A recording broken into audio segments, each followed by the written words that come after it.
राम राम राम राम राम राम। आज प्रातः की पाठशाला प्रारंभ होती है। आज हम एक बहुत गूढ़ विषय में चर्चा करेंगे कि एक्चुअल हमें इस पाठशाला को लगाने की ज़रूरत क्यों पड़ती है। आप लोग भी सोचते होंगे कि शास्त्री जी को इस पाठशाला से मिलता क्या है। एक्चुअल इस पाठशाला के माध्यम से हम अपना दुख व्यक्त करते हैं आपके सामने और कुछ नहीं करते। छोटी सी कहानी अगर समझेंगे तो पूरी बात समझ में आएगी। दो मित्र निकले हुए हैं तीर्थ यात्रा करने के लिए। एक पूरब से निकला है और एक पश्चिम से निकला है। अब धरती गोल गोल है, इसलिए घूमते घूमते रेगिस्तान में दोनों आपस में मिल गए, गले मिले।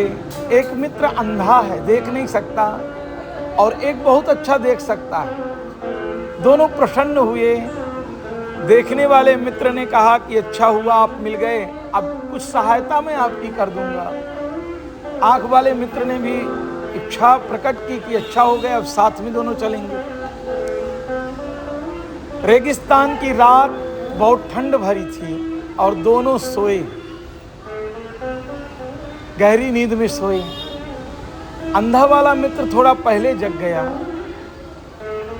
और चारों तरफ अपने हाथ करता है, परंतु उसको उसकी जो लाठी है, जो डंडा है जिसके सहारे वो चला करता था, मिलता नहीं। और ढूंढने का प्रयास किया तो उसको सांप एक मिला, और सांप भी ठंड के कारण बिल्कुल अकड़ गया था, बिल्कुल अकड़ा हुआ था, एक अच्छे डंडे के जैसा था। तो उस अंधे व्यक्ति ने उस अकड़े हुए सांप को उठाया और मन में विचार किया कि हे परमात्मा, मैं तुझे धन्यवाद करता हूं कि इतना सुंदर डंडा मेरे हाथ लग गया।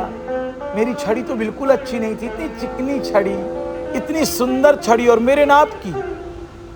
उस अकड़े हुए सांप को हाथ में लेकर के अपने मित्र को जगाता है, जाग मेरे मित्र जाग, सुबह हो गई है, तू सो रहा है। जैसे वो जगता है तो हाथ में सांप लिए है, चिल्लाता रे फेंक फेंक, हाथ में सांप है, कोई छड़ी नहीं है। सांप का मुख पकड़ के रखा है तूने, काट लेगा तुझे। अंधे व्यक्ति ने कहा कि नहीं नहीं, तुझको ईर्ष्या हो रही है मेरी छड़ी से, क्योंकि मेरी छड़ी बहुत चिकनी है, बहुत अच्छी है, फेंकने का कोई सवाल नहीं है। तो इसलिए भी कहता होगा कि मैं फेंक दूं, तू उठा ले। मैं फेंक नहीं सकता हूं।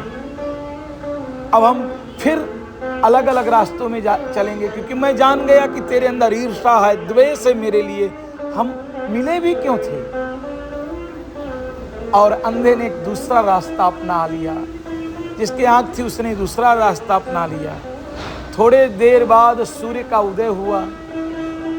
सांप को सूर्य की किरणें पड़ते ही ठंड कम हुई, सांप के अंदर प्राणों का संचार हुआ, और अंधे व्यक्ति को सांप ने काट लिया।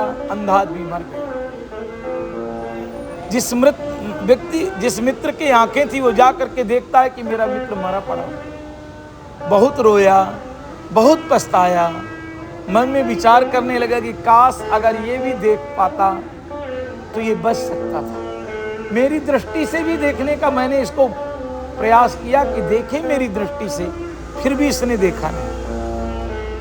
सत्संग के पीछे मेरा उद्देश्य वही होता है कि जो संसार के प्रति मेरी दृष्टि है उस दृष्टि से देखो। पर आप लोगों को थोड़ा असुविधा भी होती है, क्योंकि आपने मान रखा है कि मैं जाग रहा हूं और हम कहते हैं कि आप सो रहे हो। असुविधा होगी आपको, कहीं कहीं लगता होगा कि शास्त्री जी हमसे ईर्ष्या करते हैं इसलिए ऐसा बोलते हैं। मैं कहता हूं कि पत्नी, बच्चे, धन, ये सब आपका नहीं है, ये मात्र व्यवहार के लिए मिला है। इसको अपना मान करके इससे दुखी सुखी मत हो।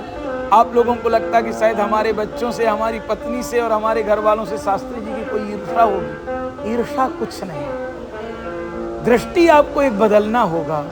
और ये जो हम रोज प्रयास करते हैं आपको समझाने के लिए, बताने के लिए, एक ही हमारा उद्देश्य है कि आप अच्छी दृष्टि पकड़ो। जिसको पकड़ के रखा है आपने वो सांप है। ये उसी प्रकार की कहानी है कि एक संसार आपको फंसाता है।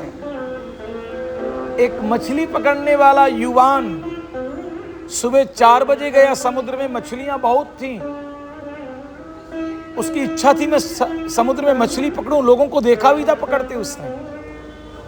सुबह 4 बजे जाकर के वो मछली पकड़ने वाली बंसी समुद्र में डाल करके बैठ गया। रात के कुछ 9 बज गए होंगे, एक भी मछली हाथ नहीं लगी। रोया, परेशान हुआ, चिंतित हुआ कि एक भी मछली पकड़ में नहीं आई। हैरान भी बहुत हुआ। चलने लगा तो एक अनुभवी मछुआरा मिला। बोले क्यों रो रहा है? बोले सुबह 4 बजे आया था मैं, रात में 9 बज गए, बंसी मेरी बिल्कुल ठीक है, समुद्र में मछलियों की कमी नहीं है, कई बार मछलियां मेरे पैरों तक आई, एक भी मछली नहीं फंसी। उस अनुभवी व्यक्ति ने कहा कि नहीं नहीं, तेरी इसमें गलती है। नंगा कांटा डालता है, कोई मछली नहीं आएगी। एक काम कर कि कांटे को तू आटे से छिपा दे। क्या कर? मछली कभी भी कांटा खाने नहीं आती है, आटा खाने आती है और उसमें फंस जाती है। वैसे ही ये संसार मोह, ममता, लोभ, मात्सर्य रूपी आटे से फंसा हुआ है। यहाँ कांटा किसी को दिखाई नहीं पड़ रहा, इसके पीछे कांटा है। संसार को दुखालय कहा है, संसार के पीछे ही दुख है। परंतु वो दृष्टि आपके अंदर जब जागृत होगी, उस दृष्टि से अब देखोगे, तब आपको महसूस होगा कि ये सांप है। कोई दूसरा कहता भी है तो आपको असुविधा भी होती है कि ये सब बातें तो किताबों की बातें हैं, ये ज्ञान तो हमें सब पता है, कोई किसी का नहीं है। असुविधा बहुत हो रही है आपको, पर फिर भी हम वो देख पा रहे हैं तो इसलिए कहना हमारा अधिकार है। इसलिए हम रोज प्रयास करते हैं, रोज मेहनत करते हैं कि आपको वो दृष्टि आए, क्योंकि हम आपके मित्र हैं। जब तक वो दृष्टि नहीं आएगी तब तक संसार में जीने का आनंद नहीं पाओगे, आप जीने का सुख नहीं पाओगे, जीने के जीवन को पहचानोगे नहीं, तब तक नारकीय जीवन जियोगे। इसलिए आज की पाठशाला में हम यही जानेंगे कि आटे के पीछे कांटा है। आटे के पीछे क्या है? ये जो मेरा मेरा मेरा मेरा ये आटा है, तो हर मेरे के पीछे क्या है? कांटा है। मेरे लिए ये आटा है, और मेरे लिए के पीछे जो है कांटा है। मेरा ये काम हो जाए, आशाएं लगाए बैठे हो, मेरा पति मेरा ध्यान देगा, मेरी पत्नी मेरा ध्यान देगी, मेरे बच्चे मेरे ध्यान देंगे, मैं अपने पैसे से अपने आप को सेव कर पाऊंगा। इन सब आटाओं के पीछे क्या है?